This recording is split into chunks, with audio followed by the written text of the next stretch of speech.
Hi friends, thank you so much for choosing to watch this video. I hope you enjoy it. So today I'm going to be talking to you guys about my new hamster. Her name's Noelle. We actually got her around Christmas time. It was December, which is why we chose to name her Noelle. Thought it was a super cute Christmassy name. I hope you guys think so too.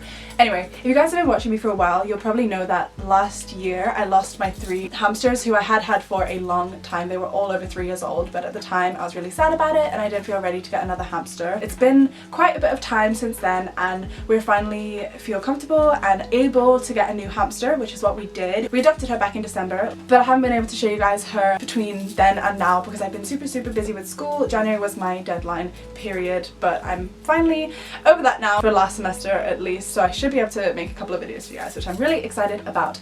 Anyway, so today I will be showing you Noelle's lovely enclosure. I'll actually be showing you all the supplies I bought for her and things to go in her cage, which is going to be super exciting if you like watching those kind of videos. And then at the end I'll be giving you a tour of her fully set up and complete enclosure, which is going to be super fun as well. I hope you guys enjoy it. There is actually an update about her enclosure at the end of the video as well if you do want to stay tuned for that one. But yeah, that's pretty much all I wanted to say at the beginning. I hope you guys enjoyed this video. If you do, please give it a like and let's get on with it. The first things I got were some herbs to go in her enclosure.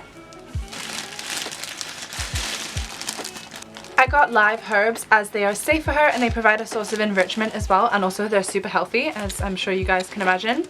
This is a basil plant, another basil plant. We got 2 of these because I really like the way they look and the way they smell. They smell so fresh.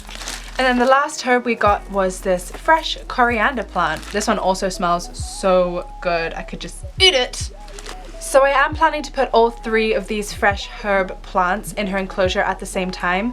However, I am going to take them out every couple of days just to allow the plants to replenish themselves, give them a break from being eaten and also just to make sure she's not eating too much of them as well. So that's the plan. They all 3 smell so nice together. Next I'll be showing you guys the various pet supplies I bought. It's in a Wilko's bag, but these are from both Wilko's and a local pet store near me.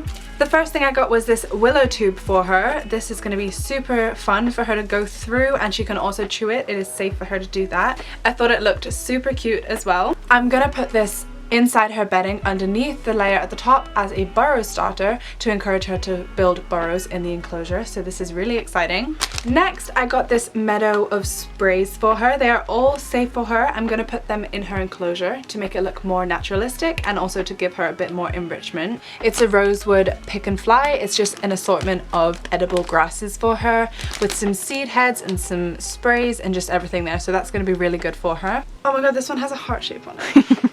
Next, I got these 2 bendy bridges because I actually have a DIY project in mind for her. I got the idea from a hamster YouTuber, Tiani Simone X. I'll link her video in the description box below if you guys want to check that one out. Basically, what I'm gonna do is I also got this moss, which I'm going to use to cover the bendy bridges. As you guys can see, they've got some gaps in the wood, which is slightly unsafe for her because she could get her toes trapped. So what I'm going to do is I'm going to cover it with this moss and stick that down. And this will fill up all the holes so it makes it safer, but it will also make it look so cool. It'll make her enclosure look really naturalistic and amazing, which is the vibe I'm going for. So I got 2 of the bridges to stick the moss onto. I'm planning to use the bridges as partitions or ramps in her enclosure, so I'll definitely show you guys when I put them in.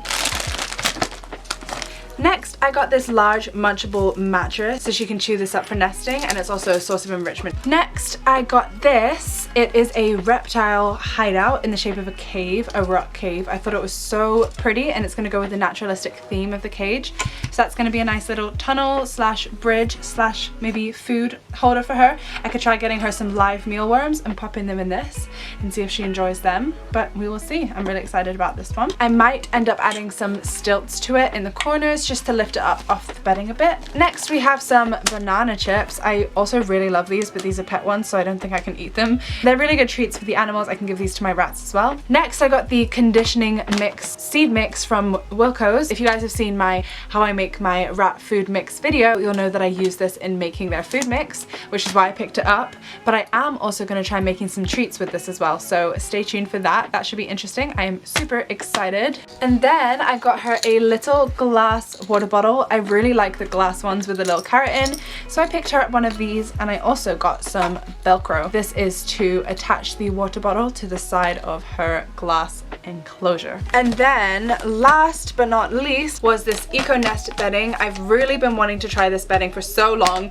This one is just made of paper. It's made of cardboard and it is super good quality. It's made from recycled unused cardboard and it's also compostable. This isn't sponsored or anything, I just wanted to try it, and apparently it's super absorbent as well, so I'll let you guys know once I've tried this out in her cage. Also, I liked that it was brown because I'm going for a naturalistic look, so I think this will really help give the enclosure a really nice naturalistic theme.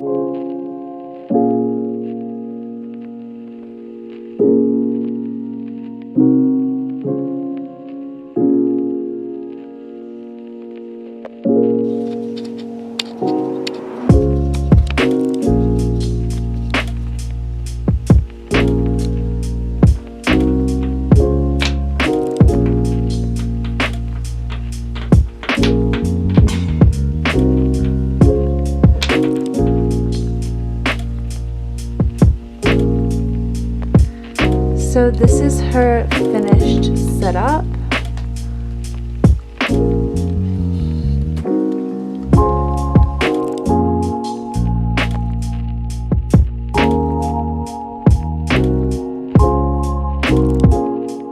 We got this name sign for her in a vinyl sticker. This one is removable. You can literally peel it on and off as many times. And we got it from an Etsy store called Furnishables. We've got a really thick layer of bedding, as you guys can see at the bottom. We've got the recycled cardboard bedding and obviously compacted down with hay and some paper bedding on top. And then on top of all of that, we've just added a layer of the bedding that's in her current cage. This is bedmax, which is kiln dried and dust extracted shavings. We will be adding some more of her bedding to make sure that she's not stressed when we move her to the new environment, but obviously she's still in her old enclosure, so we don't want to stress her out at the moment by taking out all of the bedding from that one. So once we put her in, we will add more of her old bedding as well. So I'm going to start off with this section of the enclosure first before we move on to the other half. Here we've got some toys. This one is a pumice rock with a chew toys on the end. Here we've got a little ball. You can chew that up and bring it for her bed as well. Against the edge of the enclosure here, I put the Munchable mattress. I think it fits really nicely on the back of the enclosure.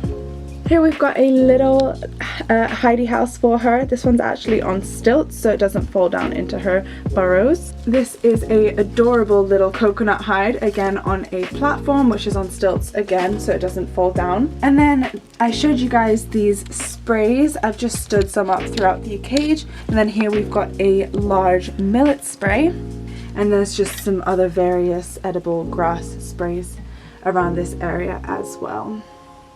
I've also scattered some banana chips throughout to give her some foraging fun as she looks for those, burying them slightly so she has to find it. That's going to be great fun for her.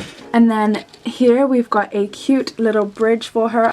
I thought it fit with the naturalistic theme of the enclosure. Let me know what you guys think. And then here we've got a whimsy. This is a crocodile one. These are really good for rodents. I give them to my rats as well and they really like them. Obviously she's not had hers yet. It's new and we've not put her in the enclosure yet. And that's about it for the first half of the cage. Let's move on to her desert area. This I think is my favorite area of the enclosure. So on the lid I've put a dangly chew toy for her so she's got something to reach up, chew and play with just to add some extra enrichment inside the cage. When the lid is closed, it's at a really good height for her to play with, so I thought that was such a great place to put it. As you guys can see, the bedding in this area is sand. The sand I've used is reptile safe sand, so it's safe for hamsters as well.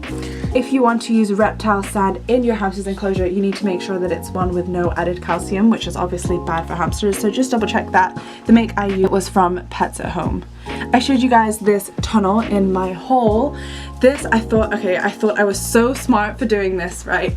This isn't gonna encourage her to burrow, but her burrow is gonna lead to the desert area, which I thought was so smart and I really hope she uses that. Just because I wanted to fill the partition. Obviously we've got part of the partition with her fresh herb garden.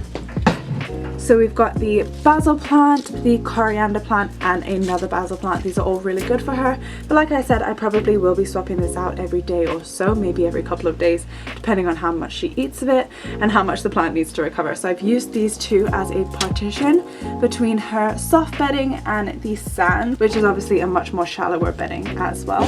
The plants are in a removable tub, so it's going to be really easy for me to take them out when I need to. And I've topped up the tub with cocoa soil, which is safe for hamsters as well. This is the reptile cave that I showed you guys. I thought it looked so good in the desert area of the enclosure because it sort of matches the sand, and it's going to be really good this area for her in summer because the sand gets really cool, but so does this rock cave thing. So she's going to have a lot of fun in summer just lying on that and cooling down if she gets too hot, which I thought was really good. Here we've got a wooden bendy bridge. I've not yet coated this one with moss. I'm putting this one in here for now anyway because it's from her current enclosure, so it smells like her and it won't stress her out. It's good if you're changing your hamster's enclosure to put as much stuff as from their old enclosure as possible. On the wall here we've got their water bottle. I've not actually filled it up with water yet because I'm allowing the Velcro to set before I do that, so I'm going to put a water bowl in here for the night while I transfer her to the cage. And then the last thing in the enclosure is her wheel.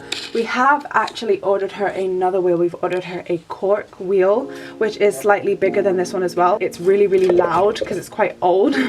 So we've ordered her a much more quiet one that fits the theme of the cage much better as well. I'm really excited for the natural wood one to come, and I'll definitely show you guys when it gets here. And that is it for her detolf. I am so happy with how it looks.